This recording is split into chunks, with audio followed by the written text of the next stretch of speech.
Oh, yes, indeed. Let's get a little OB live for you on a Tuesday headed towards Christmas. Jeff Ketchum not with us today. He's dealing with some family stuff. Shout out to the Ketchum family. Our man Jason Sukamel stepping in, the recruiting insider himself. We'll get a little recruiting stuff in. We're going to talk portal because it's coming up fast. Jason, I appreciate the time. Let's just jump right in with portal because I think that's what every Longhorn fan is thinking about right now. They just watched the new, the move at defensive coordinator with Muschamp, but we're closing in pretty quickly on January 2nd, the beginning of the portal. And I checked, Jason, this morning. We're going on Tuesday. So I checked Tuesday morning. Over 1,000 guys have either given their intent already or are already into the portal in some form. And here we go. It's about to start. So you got your menu ready for what Texas needs to go get, right? Yeah, a little bit of everything, but that just makes my head hurt, Chad. I was talking to my wife this morning before she went to work, and I was like, hey, don't count on seeing much of me between January 2nd and the 16th because – and I'm going to be down in San Antonio for like almost a full week of that. So I'm going to have to try to help cover the portal from down there while covering Navy Bowl practices. Yeah, that's the All-Star game, right? All-American Bowl, yeah. Yeah. And like my daughter has her first gymnastics meet, I think, of the season on January 2nd. I'm like, yeah, you're going to probably have to just take some videos of that one and show me how she does. So, yeah, dude, like I joked with Anwar at one point. I was like, we might not be leaving our houses very much for that 2-week stint. So, yeah, Texas is going to be really busy and really active. Most teams are in the portal. But, yeah, I think Texas needs to load up on quite a few positions there that we can kind of go through. Yeah, I mean, there's no doubt. I think offensive line is one of the first things everybody's been thinking of. I got to think I've been hearing numbers as high as like 5 in the portal. I mean, for you, is that where it needs to go? Is it 5 minimum at offensive line? Yeah, I mean, if you could get up to 5 that you think are good players, I think Texas should do it. Will they go that high? My money would say no, I don't think so. I mean, well, we've seen them do something similar at defensive to the interior defensive line, so it's possible. But I just the way they didn't attack the offensive line in the portal last year, I think Sark and Kyle Flood would probably tell you, okay, that was a misstep, okay? But I also think they still are probably confident enough in their development. That line got a little bit better. Maybe some of those young guys have improved. So I don't know that they'll get to 5, Chad. I'd love to see them get to 5 personally, but I would probably take the under if we were phrasing it that way. I don't know that they'll quite go that high. Yeah, and by the way, since we're talking portal, we should fire off a little Portal Combat intro. And since I'm here and Ketch is not, I'm going heavy metal. Here we go. Round 1, fight! Get over here! Wait, do we have multiple Portal Combat intros? Is that what I'm hearing? Yes. Oh, we have multiple musical choices. Interesting. I did not know that. Okay. We have metal, we have mariachi, we have recorder, and we have your basic rock. Who the hell came up with mariachi and recorder? Blake, the super producer, did. That's who. Okay, Blake's messing with us. I think mariachi's my favorite. Here it is. Round 1, fight! Get over here! Okay, I guess I did not see that coming. Okay. Right? Yeah, there you go. Get you in the portal mindset. Maybe, or not really. All right, so I got I'll throw a couple names at you, Jason, because I checked the portal and a couple of the offensive linemen up towards the top in terms of grades. A name you might remember, a guy who went to North Crowley, Henry Fanuku, who ended up at Missouri. He's now in the portal, was a freshman. So you got multiple years. If he's really good, he had a pretty high grade according to On3. But the highest grade I saw of an offensive lineman right now, as we're talking, is a guy named Carius. It's either Kern or Kearney. Curne is the last name. He was at LSU, freshman, 6'4", 320. Big body dude. And he's graded, I think he's graded up over a 90 for On3 in terms of the transfer portal, but that's the highest rated offensive lineman I saw as of today. So Did he? Texas, I don't know much about him. Did he play much at LSU or? you know what? I didn't even look up the snaps.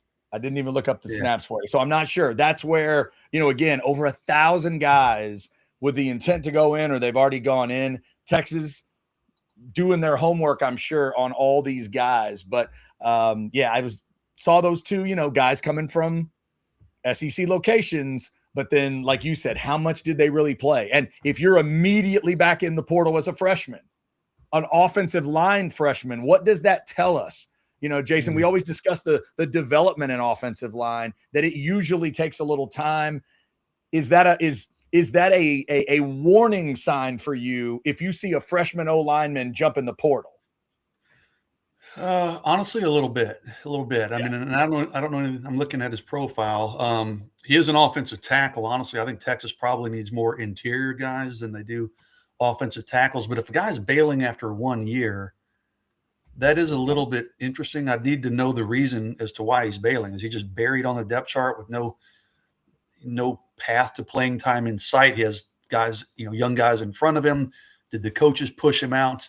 I don't know his story, but yeah, you would think, especially at offensive line, that a guy would maybe give it at least a couple years before he jumps into the portal.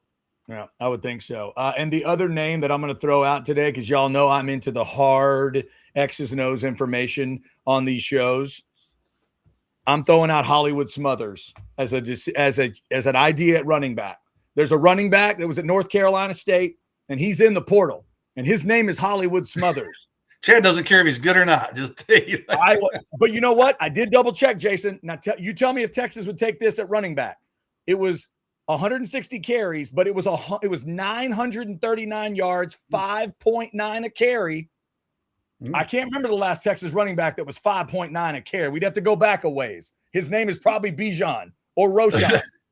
5. Yeah, I'm showing that he is the number one per the rankings I'm looking at, number one back in the portal. So 6 touchdowns. I think Texas has its.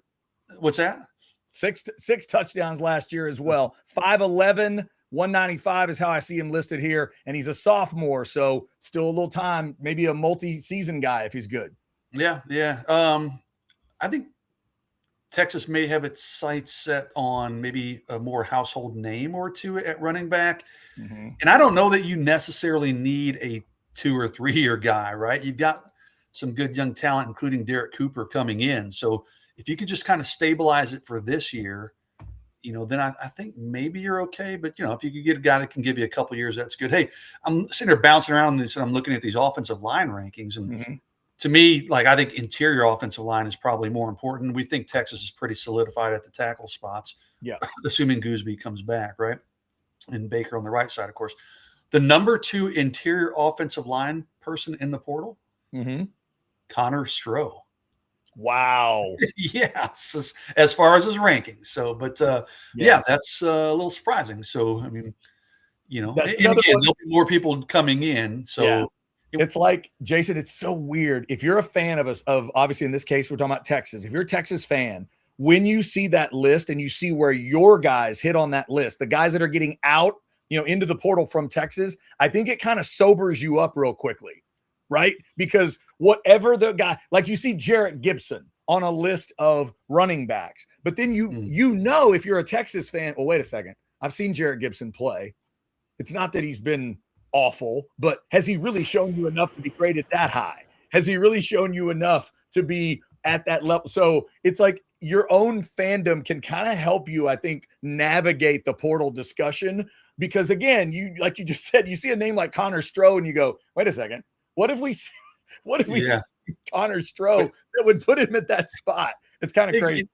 I mean, CJ Baxter is 4th and Jarrett Gibson's 5th among the running backs, and neither one. I mean, Baxter had some flashes, but neither one of them did a whole lot in Austin, right? So, yeah, you got to think there's still bigger and better names to come. Otherwise, the portal shopping is pretty slim in terms of high-end talent as things stand right now, right? Yeah, it's crazy. All right, so we're talking a little portal to start the show today. We're also going to get into some recruiting stuff. Before we go any further, our guy Chris Bennett wants to wish us a Merry Christmas and me an early happy birthday. Thank you, Chris Well, Bennett. you're a Christmas Eve baby, aren't you? Oh, no, I'm a Christmas Day baby. Hey, okay, Christmas Yeah, Day. I'm, Okay. I'm right. I am right on it. Chris Bennett, I appreciate it. When I have the yearly meeting with Jesus and Ricky Henderson and Jimmy Buffett and Barbara Mandrell, we will say a little special prayer for you, sir. Ricky Henderson's a Christmas baby? Oh, yeah. He's a Christmas baby, too. He was a childhood idol of mine. I had his poster on my wall back in Solon, Iowa. Hell yeah. Ricky's birthday's on Christmas. You just ask him. You just ask Ricky. He'll tell you. He will tell you. My favorite Ricky Williams story, and I know we're going off track here, is he played with John Olerud, who was with Toronto. If you remember John Olerud, first base, wore a hard helmet on first base in the field.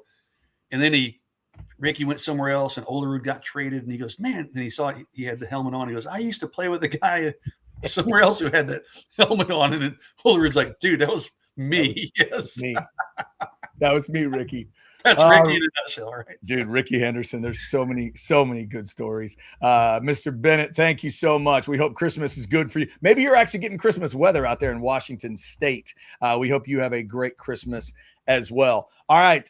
So throughout the show today, I will also be thanking some of our great partners that have been with us in 2025. And one of those is our guy, John and Longhorn Wealth Management Group that we have on the Recruiting Insider show. We're not doing a specific Recruiting Insider since it would have been hitting on Christmas Eve tomorrow. But we did want to tell you a little bit about John. We'll flash up that graphic with John and Longhorn Wealth Management Group. He and his 6 siblings and his wife, they're all UT grads. So they're Texas through and through. John was pumped about the hiring of Will Muschamp. He wants to celebrate Coach Boom's homecoming by offering all OB Live fans a free 90-minute private consultation meeting by Zoom, phone, or in person so John can gain an understanding of your circumstances and help explore how working with a certified financial planner like John can help you maximize your wealth, minimize your taxes, and ensure your legacy. 972-707-4900 or go to longhornwealth.net.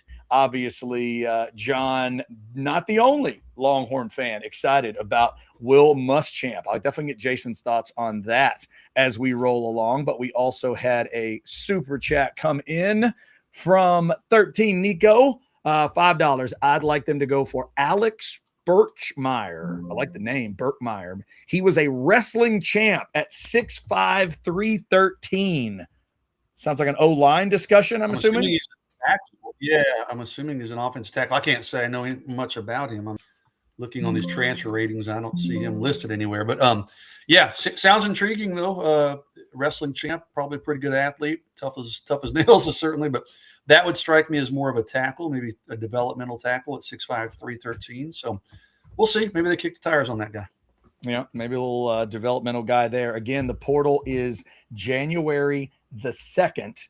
And that it's going to get, like Jason said, going to get wild really quickly, really crazy from January 2nd for 15 days. Real quick, Tej has a little smart-ass comment. Yes, the Aggies did give me 3 points for my birthday. Tej, I asked for more. I swear to you. I sat on Santa's lap, and I asked for I was very clear. I asked for an Aggie victory. I'd have taken 3-0, but 3 points and lose, I did not ask for that. No, I did not. I needed a little bit more from the 3-2. Even 3-2 would have been fine for Chad, under the right? 3-2. I would have taken 3-2. Give up a late safety as long as you're up 3-2. I would have taken it.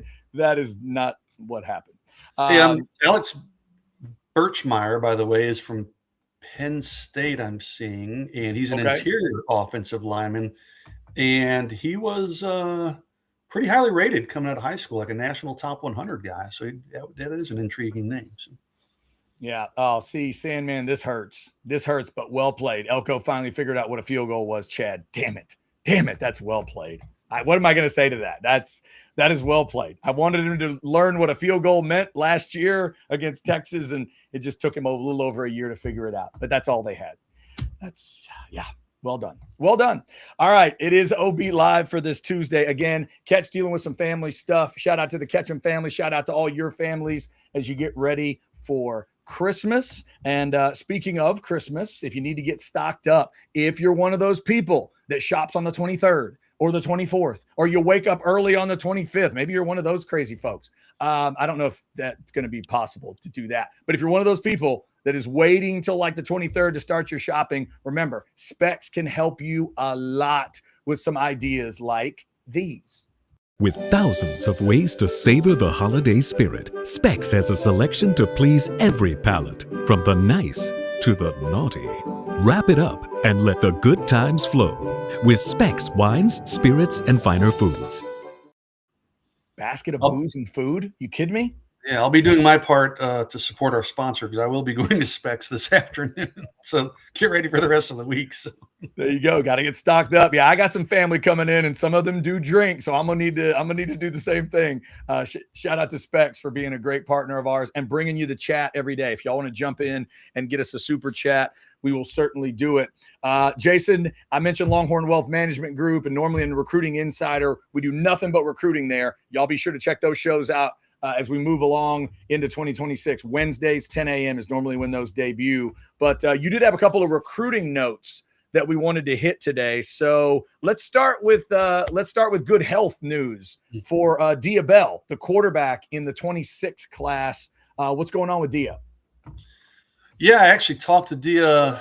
Oh gosh, I think it was last night. I think it was last night actually, and he was cool enough to give me some time. He's actually in Vegas. And I was like, what are you doing in Vegas? Well, he's got a younger brother. Of course, Dia, the son of Raja Bell, former NBA player.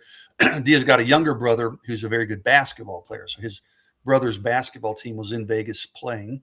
So Dia was out there supporting his brother. But we got a chance just to connect for a few minutes. I want to talk to him one more time before he enrolled. You know, Dia missed some of his junior season. He got injured in the playoffs and was unable to finish his junior season. His senior season, Chad only played 3 games, and then he never really disclosed it. I never pushed it. You know, it's his personal medical information. I didn't want it, but it was described as a lower, a leg injury of some sort. Mm-hmm. And he had a quote minor procedure, but he ended up knocking him out of his senior season. So we got to talking, and we're just talking about his signing with Texas in December and his health. And he said, "Hey, all good, man." He goes, I'm happy to say I'm 100%. I'm fully cleared. I'm running. I'm lifting weights. I'm doing everything that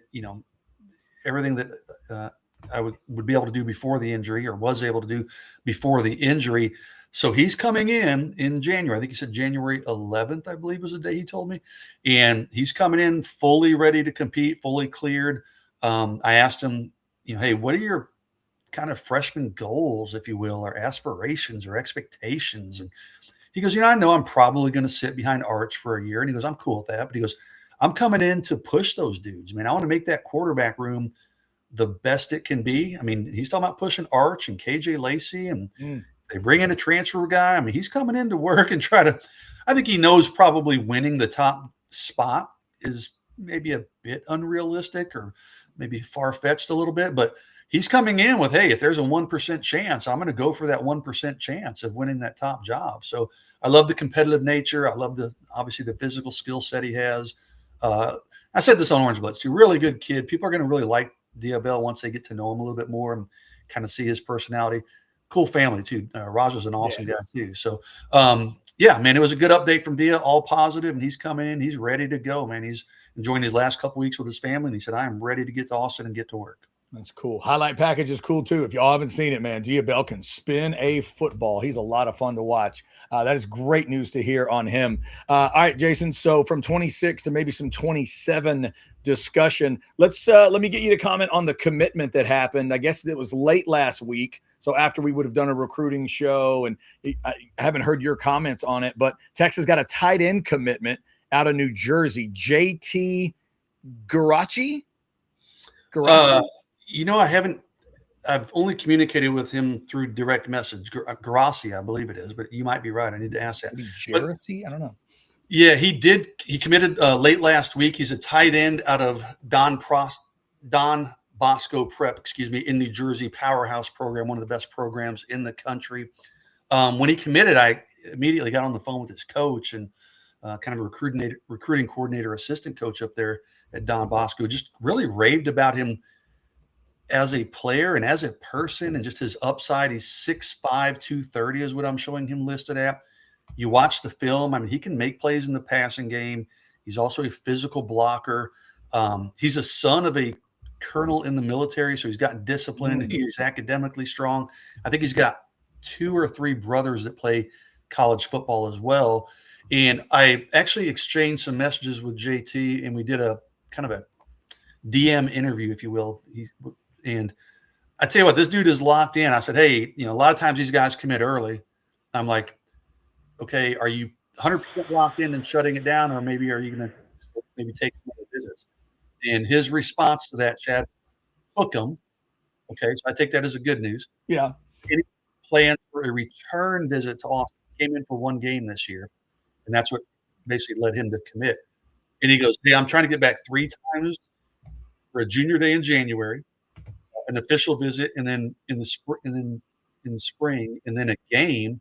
And then he said his family, they already have tickets to the Citrus Bowl, and they've already bought flights to come down to Austin for the Ohio State game. So this dude feels to me, and I kind of, when he committed and I talked to his coach, I said this on the message board, especially when I found out he's from a military family. I was like, this dude's kind of a no BS kind of guy. I don't think you're going to have to worry about him wavering on his commitment and playing all these games. And just based on our interaction, I think that's true.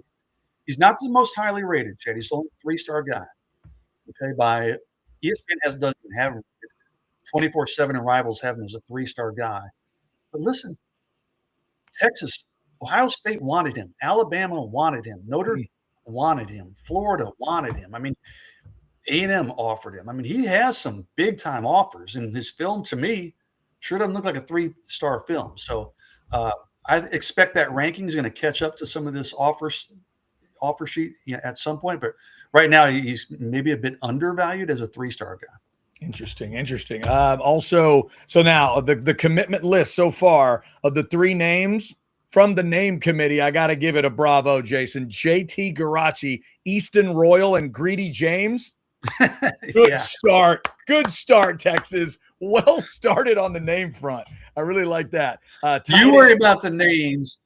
Yes. And I worry about, what? They're all 3 like really good kids too, which I like because I'm the one who has to call them. That's and good too. Track them and track their progress. And God forbid if they look at other schools, I have to do the interviews. So all 3 of those dudes are really good kids. So I like that aspect. That is beautiful too. That's always a good thing. All right. Well, one more note on 27 before we move on to some other things. Jason has an update on an offensive line. We were talking offensive line in the portal. He's got an offensive lineman in that 27 group for you to pay attention to. After we hear from another one of our great partners, this one is AV Consultations. Don't let your neighbors out-screen you.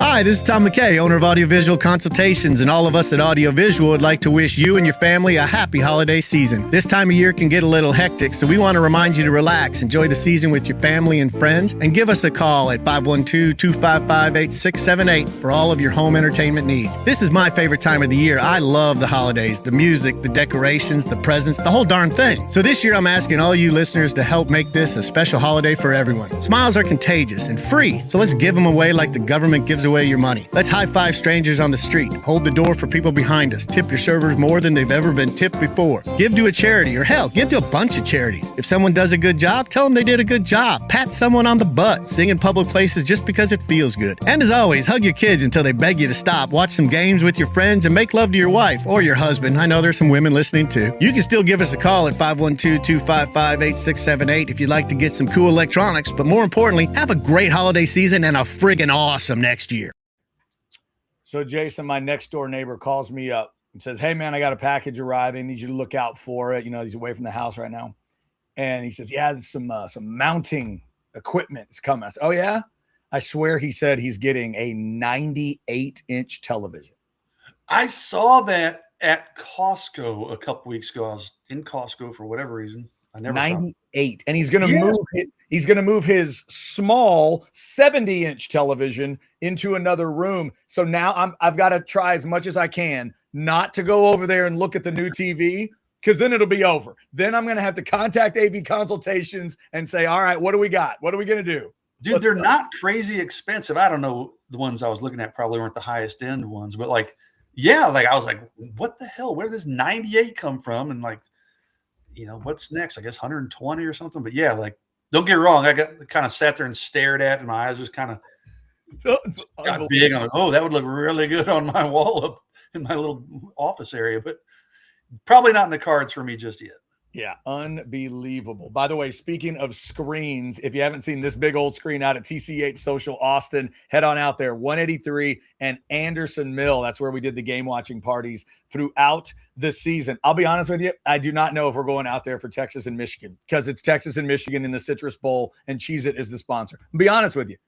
We're in discussions to see if TCH wants to have us out there and do the whole thing, but it is a great place to go watch games either way. Go have some bad beat bacon. Watch any and all games you want. It is always fun out there. Thanks to them for being a great good games going on that day, right? That's a college football playoff game. So yeah, playoff game. That's the Ohio State Miami game that night, if I'm not mistaken. Okay. Yeah, because then the other three are on January 1st. So it'll go right into that one if you want to go and hang out and check it out.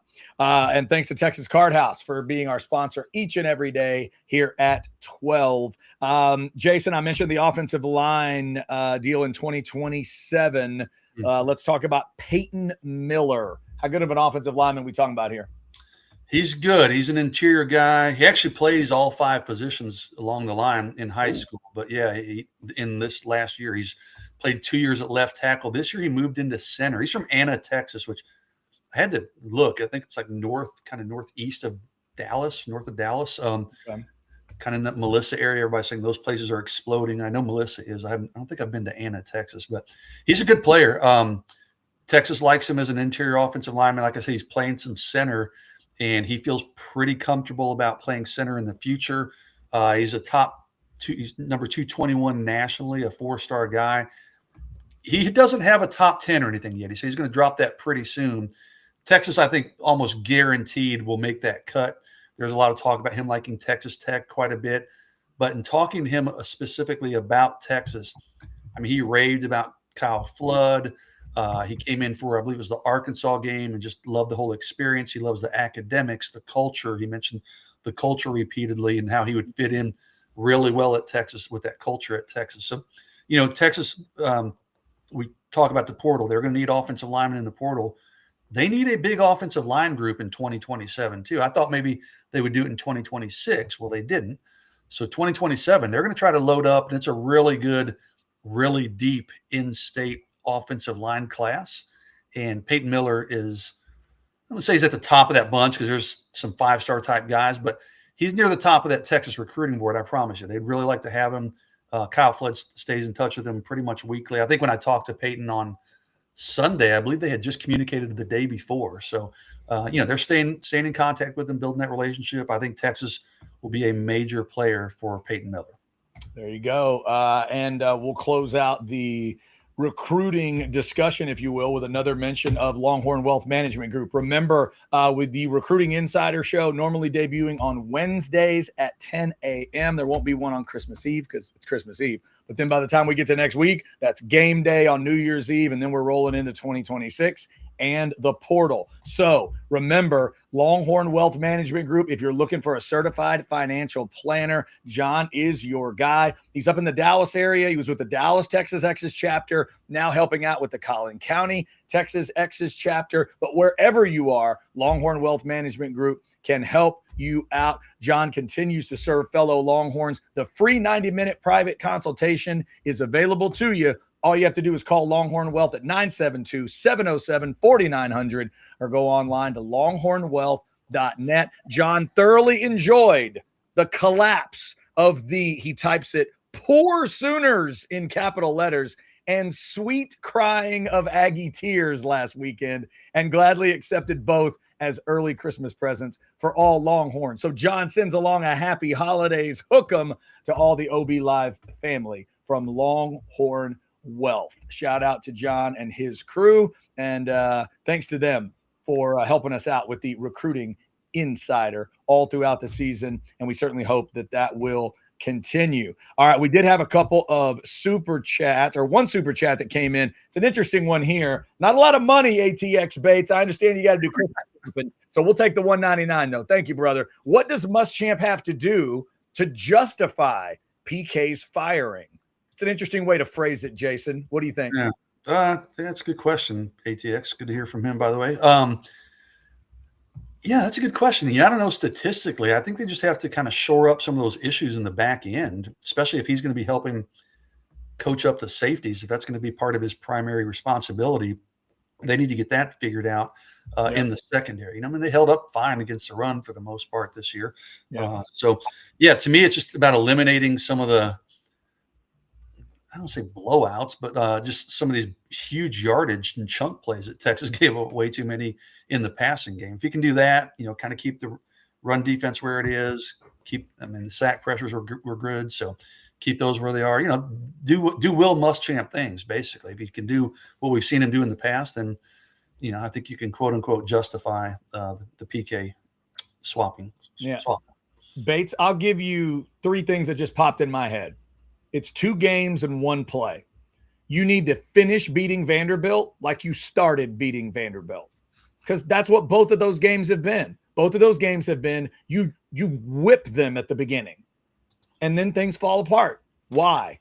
Now, I'm not saying the offense isn't part of it. Maybe the special teams, but it's up to a defense to hold those leads and keep it at that distance. Keep it at 34-10. Or maybe it's about a defense in Athens not letting that thing get to 35-10. But the other one play I would bring up is Bates. You need a defensive coordinator that does not allow Travion Henderson to do that at the end of the half against Ohio State. That's the kind of stuff. Little plays, little moment. That's not a little play, but I'm saying it's little moments sometimes. But that's where Jason, to me, taking all the drama part out of it, because the way Sark said it, I thought was weird. But what he's saying, I think we can all understand. They've had key little moments where the breakdown causes either a loss, it leads to a loss, or it makes a game way too close and too dramatic. If Will Muschamp can keep those feelings away, I think that's the win. Yeah, Vanderbilt tight end running free. Travion Henderson running downfield pretty much untouched. I think Arkansas had a busted coverage. I mean, you got to clean that kind of stuff up, because when you're playing competitive football games, obviously Ohio State, but in the SEC, one of those plays can be the difference in a win or a loss. And we, like you said, we saw it against Ohio State. We nearly saw it against Vanderbilt. So, yeah, they got to clean some things up, and I think Muschamp will get those guys in line.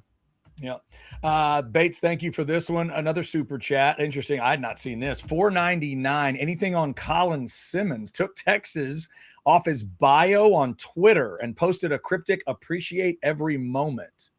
I saw that on Twitter. He just posted a black graphic with the words "appreciate every moment." Honestly, I didn't even take that as anything related to Texas. I don't know how these people pay attention to who has what in their bios and when they take stuff out, but I didn't take that as anything negative towards Texas. I mean, everything I know and have heard, and when I talked to Colin back when he was a recruit, and his mom, I mean, that dude is burnt orange through and through. I mean, it would be surprise me if there was any meaning to that. Yeah. Like on one hand, Jason, I could take the appreciate every moment as something could have happened in his life. Right. Yeah. That could be that. But again, it is a very modern detail, but taking Texas off the bio, we have seen that matter sometimes in the past. Sometimes it doesn't. Sometimes it's nothing, but I could see why somebody would be a little bit alarmed at that. So something to keep an eye on, I guess. Also, this one, just kind of circling back around, Jason, because I wanted to ask you about a running back question here. Vivek says, why the holding pattern on Ball? There's no guarantee that Lacey from Ole Miss will enter the portal and come to us. When you think of running back portal, are those the names that you're kind of juggling around in your head? Like, you're thinking to yourself, if Texas could get one of those guys, that's a huge win? Those are the main two. There's the guy out of Louisville who I can't recall his name, but he's supposed to be kind of possibly in play and pretty good there. But those two are the ones that really move the needle, I think, for me. And I mean, the holding pattern, I mean, technically the portal doesn't open until January 2nd. I mean, right. we've seen, people at Florida are saying, hey, Ball is in a holding pattern. He's getting to know these new coaches, and they're trying to talk him into staying. So, I mean, their new coaches got there probably this week. So, there's discussions to be had on that side of things. And I mean, Ball has what I've been told from Florida people, a very impressive NIL offer from Florida. So is Texas going to match or exceed that? I don't know. He might have questions about Texas. Hey, what's going on with your offensive lineman, Lacey from Ole Miss? I mean, his situation might change after this weekend. He might have a little bit more free time. So we still have time. I get it. Everybody wants these answers right now, but we have till January 16th, technically, for these guys to enter the portal. So, I think things will be resolved before then with those two guys and probably everybody else. But those are the main guys I'm keeping my eye on. And obviously on its face, you could see how a running back would maybe have a question in their mind when the team they're thinking about just changed running backs coaches, but clearly the connection with Jaluk, the new Texas running backs coach, that's where people are thinking of Ball and the other. And what Daniels, I think, is also in the portal, if I'm not mistaken. There's maybe 2 or 3 guys actually from Florida, that running back room. So that's where people are, trying to figure out, what happens. Here's my question to you, Jason. A pie in the sky, let's say Texas could get either Ball or Lacey. Based on what you know about Derek Cooper and what you think he provides, if you're going to build me a 1-2 punch for Texas, which 1-2 punch do you like better? Ball and Cooper or Lacey and Cooper? Well, I mean, Trey Weiser is going to be part of that equation too. But true. Honestly, I think I like Lacey and Cooper, and I think maybe I'm in the minority there because Texas fans saw what Ball can do. They saw him against Texas, so they saw it firsthand. But Lacey's really dynamic. He's a really good player. I'm maybe lean Lacey in that situation. Yeah, I think I would too. I just think he's a little better all around. But man, if your idea is physical, a crusher, that's Ball. Yeah. Ball's physicality is impressive. If you think Derek Cooper can bring all the freaky you need, and you think Wisner can give you the freaky and the twitch and the out of the backfield, and what you need is a hammer, then Ball's that guy to me. So it just depends on how do they want to put this together with Sark and then Jaluk putting their heads together for the first time on a coaching staff. That's what's going to be wild to see. And I don't know if it's down to those two guys. I don't know if that's all they're thinking about, but it'll be interesting to watch who do they pair up, and you bring up a great point. Let's call it a 3-headed monster. If Wisner's Wisner and you think you know what Cooper is, what's the best guy to put with them? Be interesting to see what they do. But I agree with Vivek's take there. Yes, the hammer, he's solid. Yeah, he absolutely is. He absolutely is. All right. Thank you guys for jumping in on the chat. Before we close up today, I got one more idea for you. If you are making all the food and the family's driving you crazy, when it's all said and done, and maybe it's you and your husband, you and your wife, you and a brother, whoever it is, and y'all want to sneak away, head on over to Taste on Main. Go to Buda, and right now showing you these outdoor vibes. This is a good thing. I wouldn't normally show you this in December, but we're going to have a mild Christmas week in and around Central Texas. So head on over to downtown Buda. There's free parking not far from these pictures. They've got an incredible selection of steaks. They do a great brunch Saturday and Sunday. Their burgers are awesome if you want to do that. Remember, these are the same people that do Hayes City Store. So just every detail is taken care of. I'll throw the QR code up for you so you can scan it that way. But it's a great way to get away. It's a casual steakhouse. You don't have to worry about it being stuffy. And is there a dress code and all that? Just some of the best food you'll ever have. The drinks are awesome. Try the Sam Elliott's mustache. If you like whiskey and you need a little whiskey, let me get away from my Christmas stuff, the Sam Elliott's mustache will do it for you. Go see him on Main Street. Tell him you heard about it here on OB Live. Go hit Taste on Main if the family's driving you crazy. All right, ATX Bates popped in one more for you. All right. Birthday today. Wow, Bates, you're a 23rd birthday? All right. Mom gave me a Sega console once, but made me wait till Christmas to get to the game itself. Did Doc Hastings ever mess with your birthday like that? No, never messed with it, Bates. He did give me the opportunity to pick another day, and I still don't know if he was actually serious. When I was about 6 or 7, they gave me an option, and I should have taken it. I should have grabbed a hold of it and said, wait, let me do the math. 6 months from Christmas is June 25th. Let me do June 25th. That's what I should have done, because when I was growing up and it was May and I wanted like a new football or a new, Cowboys jersey or what, it didn't matter. I had to wait until Christmas. And then if you get the new football on Christmas and it's like 20 degrees outside, they don't let you go play. So yeah, but they never mess with me like you're talking about. It's always tough to fit it in because it's Christmas. It's the biggest holiday on the face of the earth. I don't even think about my birthday first when I wake up. So it's always a little bit of, hey, Merry Christmas, everybody. What a great day. Oh, and by the way, we're going to let Chad open a couple Christmas presents or a couple birthday presents. Like that's usually how it rolls. They're wrapped in Christmas paper. But Right. Yes. And I got so many cards when I was a kid of Santa blowing out birthday candles. I can't even tell you. It's just crazy. But my third birthday cake did say happy birthday, Chad and Jesus. I did get first billing when I was 3 on the birthday cake. Thank you, Bates. And hey, 23rd's a tough one. That was my granddad's birthday. My granddad was the 23rd. I'm Christmas Day. My brother was born on the 29th because my parents were in education. Spring break was the time that, they got a chance to relax.